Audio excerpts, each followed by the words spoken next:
నా బిడ్డ లగ్గానికే పోకుంటే నన్ను అడ్డుకున్నా ఎవరికైనా అధ్యక్ష, మన పిల్లల కంటే మనకేముంటుంది అధ్యక్ష ఈ భూమి మీద?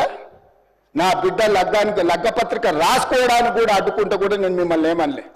నేను పార్లమెంట్ సభ్యుడిగా ఉంటే, పార్టీ వర్కింగ్ ప్రెసిడెంట్గా ఉంటే, ఎవరో జర్నలిస్టు డ్రోన్ ఎగరేసి వాళ్ళ విలాసవంతమైన బంగ్లాల వివరాలు తీసుకొచ్చి నాకు అందిస్తే వాటిని పత్రికలకు విడుదల చేసిన పాపానికి నన్ను అక్రమ కేసులు పెట్టి అదే చర్లపల్లి జైల్లో డిటెన్షన్ సెల్లో పెట్టారు అధ్యక్ష. 16 రోజులు నిద్రలేని రాత్రులు గడిపిన పార్లమెంట్ సభ్యుడిగా, పార్టీ వర్కింగ్ ప్రెసిడెంట్గా అయినా నేను కక్ష చూపించలేదు అధ్యక్ష. నిజంగానే నేను కక్ష చూపించదలుచుకుంటే మీ కుటుంబంలో ఒక్కరు కూడా బయట ఉండరు అధ్యక్ష. అందరు చర్లపల్లినే నేను ఎలా ఎన్నికల ముందు చెప్పినట్టు మీకు డబుల్ బెడ్రూమ్ ఇల్లు మీరు పేదలకు కట్టియలే, మీ గ్యారంటీ కట్టిస్తే మీ కుటుంబానికి డబుల్ బెడ్రూమ్ ఇల్లు అని చెప్పుంటే అధ్యక్ష. ఎన్నికల హామీలు అమలు చేయలేదంటుంది కదా అధ్యక్ష. ఎన్నికలప్పుడు ఈ హామీ కూడా ఇచ్చిన, ఆ కుటుంబానికి చర్లపల్లి జైల్లో డబుల్ బెడ్రూమ్ కట్టిస్తా, కొడుకు కోడలు అల్లుడు బిడ్డ ఉంటే వేరే వేరే ఎందుకుంటారు, అందరినీ కలిసి ఒకటే దగ్గర ఉండేటట్టు కట్టిస్తా. కానీ ఆ హామీ కూడా నేను అమలు చేయలే, ఎందుకంటే నేను విఘ్నత ప్రదర్శించాలనుకున్నా.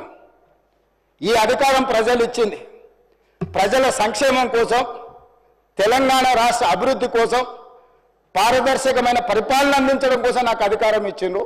ప్రజలు ఇంత పెద్ద అధికారాన్ని, ఇంత పెద్ద బాధ్యతను ఈ వయసులో నాకు అప్పచెప్పింది నా కోపం కోసమో, లేకపోతే నన్ను నా పట్ల వాళ్ళు వ్యవహరించిన విధంగానే వాళ్ళ పట్ల నేను వ్యవహరించడానికి ప్రజలు నాకు అధికారం ఇవ్వలేదని విచక్షణను ఉపయోగించి ఈరోజు కూడా వాళ్ళ మీద ఇంతవరకు అక్రమ కేసులు పెట్టలేదు అధ్యక్ష. కానీ సొంత పార్టీ ఆఫీసులో కూలీ మనుషులను తెప్పించి రికార్డ్ చేయించి పచ్చి బూతులు మీరు తిట్టిస్తే కూడా చెంపలు వలగొట్టేంత శక్తి ఉన్న సంవయనంతో ఊరుకున్న అధ్యక్ష. ఎవరైనా బజార్లో ఏదైనా మాట్లాడితే మాట్లాడిన దాన్ని కూడా సెన్సర్ చేస్తాం. బూతులు మాట్లాడినప్పుడు ఒక బీప్ పెడతాం అధ్యక్ష, టెలికాస్ట్ చేయొద్దని. కూలీ పైసలు ఇచ్చి కిరాయి మనుషులను పెట్టించి మీరు పచ్చి బూతులు మాట్లాడిచ్చినా నేను ఏమాత్రం కూడా కక్ష సాధింపు చర్యలకు పాల్పడలేదు అధ్యక్ష. కాబట్టి ఈరోజు మేమేదో కక్షా చర్యలకు పాల్పడుతున్నట్టు, మేము కక్షా చర్యలకే పాల్పడితే ముఖ్యమంత్రికి ఉన్న విశేషమైన అధికారాలతో మీరు ఒక్కరైనా బయట ఉండేటోళ్ళ? ఈరోజు తెలంగాణ సమాజం అన్నిటిని గమనిస్తుంది. ఎక్కడికి వెళ్ళానని అడుగుతుంది, ఇంకెన్ని రోజులు బయట వదిలేస్తావని తీసి లోపలే. అసలు నువ్వు లోపలేస్తావనే కదా నీకు ముఖ్యమంత్రి పదవి చేసింది, నువ్వెందుకు ఇట్లా సమయం పాటిస్తున్నావు లోపలేయమంటే కూడా నేను ఏ రోజు కూడా అటువైపు పోయలేదు అధ్యక్ష. అదేవిధంగా ధనిక రాష్ట్రం, మేము హామీలను అమలు చేసినాం. ఇక మేము సత్యహరిచంద్రుడు కూడా మమ్మల్ని చూసే నేర్చుకోవాలి, ఆయన కూడా మళ్ళీ ఆదర్శంగా తీసుకోవాలి. ఇట్లాంటి మాటలు మాట్లాడుతుంటే పర్వాలేదు, వాళ్ళ గొప్పతనాలు వాళ్ళు చెప్పుకుంటే, నా ఇప్పు నువ్వు గోకు, నీ ఇప్పు నేను గోకుతా అనే పాలసీలో వాళ్ళ గురించి వాళ్ళు గొప్పలు చెప్పుకుంటా అంటే నాకు అభ్యంతరం లేదు. కానీ ఒకటి రెండు విషయాలు, తెలంగాణ సమాజం వ్యవసాయ కూలీలు, వ్యవసాయ రైతులు, వ్యవసాయం మీదనే ఆధారపడ్డ ప్రజలు తెలంగాణలో దాదాపుగా 70% ఉన్నారు.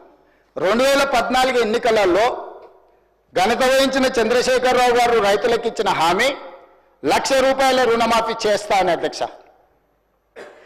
ఎన్నికలయ్యి అధికారంలోకి వచ్చిన తర్వాత ఏకదాటిగా ₹1,00,000 మేము రుణమాఫీ చెయ్యము, 4 విడతలుగా చేస్తామన్నారు అధ్యక్ష. ప్రతి సంవత్సరం మేము 25,000 4 విడతలే చేస్తామన్నారు. వీళ్ళు మొదటి 5 సంవత్సరాలు 2014 నుంచి 2018 వరకు ఎన్నికల వరకు వీళ్ళు చేసిన రుణమాఫీ ₹16,143 కోట్ల అధ్యక్ష. ఇందులో 4 విడతలుగా వీళ్ళు రుణమాఫీ చేసినందుకు, 4 సంవత్సరాలు వాయిదాల మీద చేసినందుకు దాదాపుగా మిత్తి కింద ₹2,630 కోట్ల పోయింది అధ్యక్ష. నికరంగా మిగిలింది వీళ్ళు చేసింది మొదటి 5 సంవత్సరాలలో ₹13,514 కోట్ల అధ్యక్ష. మొదటి విడత 5 సంవత్సరాలు కలిపి వారు చేసిన రుణమాఫీ. రెండవ విడత మళ్ళీ చెప్పింది అధ్యక్ష, మొదటిసారి చేయలేకపోయినాం, రెండవసారి గ్యారెంటీగా చేస్తాం, ఈసారి మమ్మల్ని నమ్మండి అన్నారు. సరే, ప్రజలు తెలంగాణ వాళ్ళు మంచోళ్ళు, మొదటిసారి పాపం కొత్తగా వచ్చిన రాష్ట్రం ఇప్పుడిప్పుడే సంసారం మొదలు పెట్టారు, రెండోసారైనా ఇచ్చిన మాట నిలబెట్టుకుంటారు కదా, మొదటిసారి చేసిన తప్పు చేయరని ప్రజలు రెండోసారి కూడా వాళ్ళని కనుకరించారు, వాళ్ళకి అధికారం ఇచ్చింది అధ్యక్ష.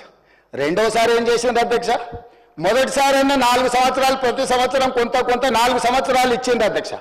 రెండోసారి 4 సంవత్సరాలు ₹1 ఇవ్వాలి అధ్యక్ష. ఆఖరి సంవత్సరంలో వాళ్ళు చేసిన రుణమాఫీ ఎంత అంటే 21,35,557 మంది రైతులు అధ్యక్ష. రైతుల నెంబర్ మళ్ళొకసారి వినండి అధ్యక్ష.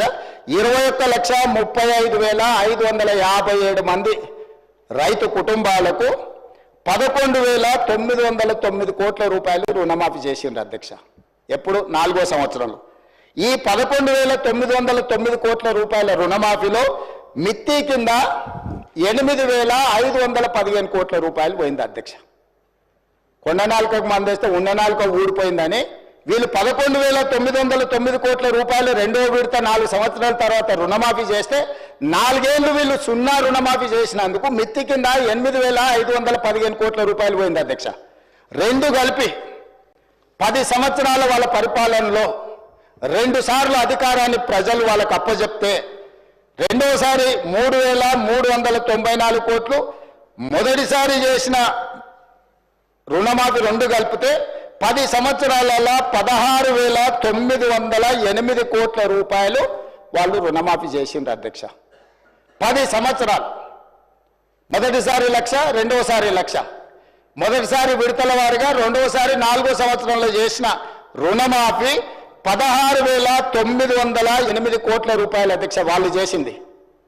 ఇక నన్ను అడుగుతున్నారు, నువ్వు ఎన్నికలలో హామీ ఇచ్చినావు కదా, నువ్వు చేసినావా చేయలేదని. నేను అది కూడా చెప్తా అధ్యక్ష.